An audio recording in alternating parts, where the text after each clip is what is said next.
Salam əleykum. Görürsüz də. Görürsüz, bax biz bugün Azərbaycan olaraq, bugün biz kimlərin, hansı kimi məxluqların tutqasında oynayırıq. Bu birinci il deyil, əzizlərim. Bu neçə ildir Tolik kimi, Tolik adlı bir məxluq girib Azərbaycan cəmiyyətinə, girib Azərbaycan şou biznesinə, onu buna qatır, bunu ona qatır. Bütün şou biznesi hədəliyir, qorxudur. Hamı bir söz deyə bilmir qorxusundan. Hamı ondan çəkinir. Çəkinəcək yeri var. Amma bax mən səydə. Mənim səndən heç bir çəkinəcəyim yerim yoxdur. Bu bir. İkincisi, mən səydə, mən şou biznes zat deyiləm, ömrü boyda olmamışam. Çünki mən sizin kimi yalaq sifətli, iki üzdü, sizin kimi adamlar olmamışam. Mən başa düşə bilmirəm. Bu polis sizin üçün şou biznesdir, şou oyunlarıdır, hər dəqiqə bir şey olan kimi polisi siz söhbətə soxursunuz. Bu bir. İkincisi, Azərbaycanın, ölkənin əsas güclü strukturu var. Bandatlərlə mənə qorxudursan, hə? Bandatlərlə mənə hədəliyirsən.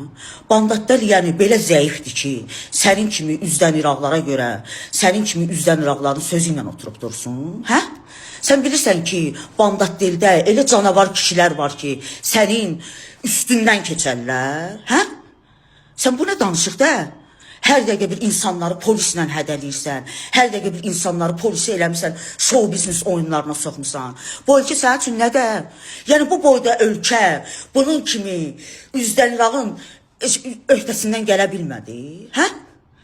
Sən kimsən ki? Səni kim öyrədib salıb bu Azərbaycan cəmiyyətinin üzünə? Buraya gəlir, mən səninlə 2 ay işləmişim. Və 2 ayın içində mən ola bilər sərbəst qızam, giyinmişəm də, keçinmişəm də. Amma mən heç vaxtı kiminsə ailəsinə söz-söhbət salmamışam. Kimisə sənin əlinlə, sənin kimi insanların, mamarozaların əli ilə hərəkət eləməmişəm. Gördüm, sən normal adam deyilsən. Sənin yaşayış tərzin normal deyil. Mamarozalıq eləyirsən. Cəmaatın girirsən, işverənlik eləyirsən. Bunu sən tək mənə eləmirsən. Sən bilirsən nə qədər adama işverənlik eləyirsən. Girirsən cəmaatın iş müəssisəsinə. Orada insanlara hədəliyirsən, evvə adamı soxub qapını bağlayıb, onu orada hədəliyirsən, şantaj edirsən, polisə verirsən. Sən vəbşi özündən xəbərin var sənin kim olduğunu, hə? Bax, yenə deyirəm sənə, sənin fikrin, o yalaq sənin o şou biznesin var, fikrin o şou biznesdəki adamlara yetməsin. Mən sənin üçün şou biznes zat deyiləm.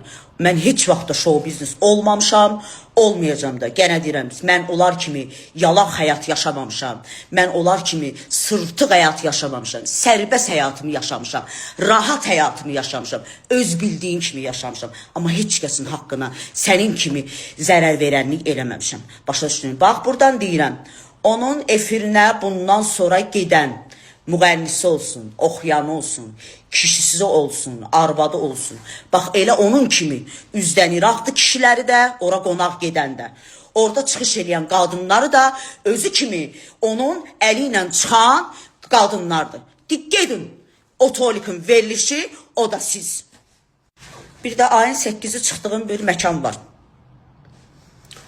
Mən məclisdim, çağırılmışam, gedirəm. O şapalaqdalla işim yoxdur, onun mənimlə nə işim var? O birisi var, sənin eynən Tolikinin qız versiyası, sənin kimi o şərəfsiz ova. Bütün Azərbaycan cəmiyyətinin ailə dəyərlərini hörmətdən salan, ailə dəyərlərini izzətdən salan, bax, sənin kimi şərəfsiz ova var ha. Mən o şərəfsiz ovana səhnəyə çıxma, bax, həmən məkana deyirəm.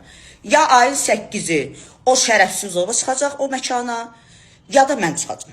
Seçim sizindir, həmən məkana deyirəm. Yox, o çıxacaqsa, deməli oranın, o məkanın yiyəsi də elə ailə dəyərlərinə hörmət eləməyəndir, elə Azərbaycan cəmiyyətinin ailə dəyərlərinə elə hörmət, yenə deyirəm, Azərbaycan cəmiyyətinin ailə dəyərlərinə hörmət eləməyəndir.